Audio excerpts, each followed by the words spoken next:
What up? I'm Josh Paulson, and welcome to Your Story Now. Today we are going to apply senses to the different interpretations that we talked about before. So we have determined over here, represented, described, imagined, and then for senses we consider sight, sound, smell, feeling, and time. And you can actually get the same scale on my website at this URL, which I will also have in the description. So we would say that a book is described sight, described sound, described smell, described feeling, and described time. You can also just say described all. So why is it described all? Well, we grab every piece of information based on some description, some information, and then we interpret the rest of it. So interpreting all of the data that we are given and then coming up with something precise. So if you've ever read a book and then watched a movie based on it, maybe you thought the characters didn't quite look right or sound right. That's because you had your own interpretation and the movie said it, and it didn't line up with what you had. So let's look at a different medium. In this case, let's look at a movie. So we can take each of these individual senses and go, okay, well, what is a movie? So what about sight in a movie? Well, in a movie, live action we're talking about, it would be determined. What about sound in a movie?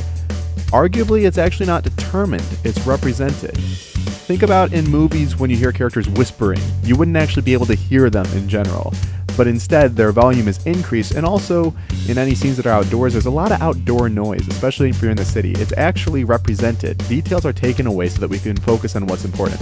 So we have represented sound. Smell would be described. We can draw it out based on the scenery, based on environments. Like if there's a lot of food in there, we might smell that. If it's a really dingy place, then we might smell that. Same with feeling. And remember, this is physical feeling. So this could be temperature, this could be like maybe it's humid, this could be like actually the texture of things. And what about time? Now in movies, it is generally determined. As you watch a movie, you take time in, and you're not interpreting that it's actually faster or slower than it is in the movie's time. It's going in real time.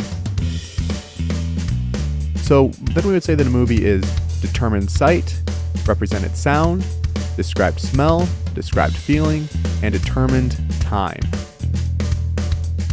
This is in contrast to our book. So this gives us a way to directly compare a movie to a book and to explain how the different media work very concisely. Let's do one more medium. So this time, rather than a movie, let's consider a comic. So what about the style? What about the visual? Sight would generally be represented because it's usually not ultra realistic. So we have a representation of how things look, and in a lot of comics, not in all comics, how it looks is representative of real life. We're actually supposed to imagine that it's happening in our world. It's not happening in a world that looks cartoony. What about sound? Well, it's described. We get description based on text, based on the visuals. Like if you see an explosion in a comic, you can imagine the sound. What about smell? Well, it's also described. We get information based on what is said, based on how things look, and it's the same again with feeling, with temperature, tactile, etc. What about time? Time is also described because we are drawing that from the visual and seeing how panels come together. So time is described as well. And so this allows us to compare a comic to a movie. We say a comic would be represented sight, described sound, described smell, described feeling, and described time. And so this gives you terminology. This gives you a language with which you can compare and contrast any medium.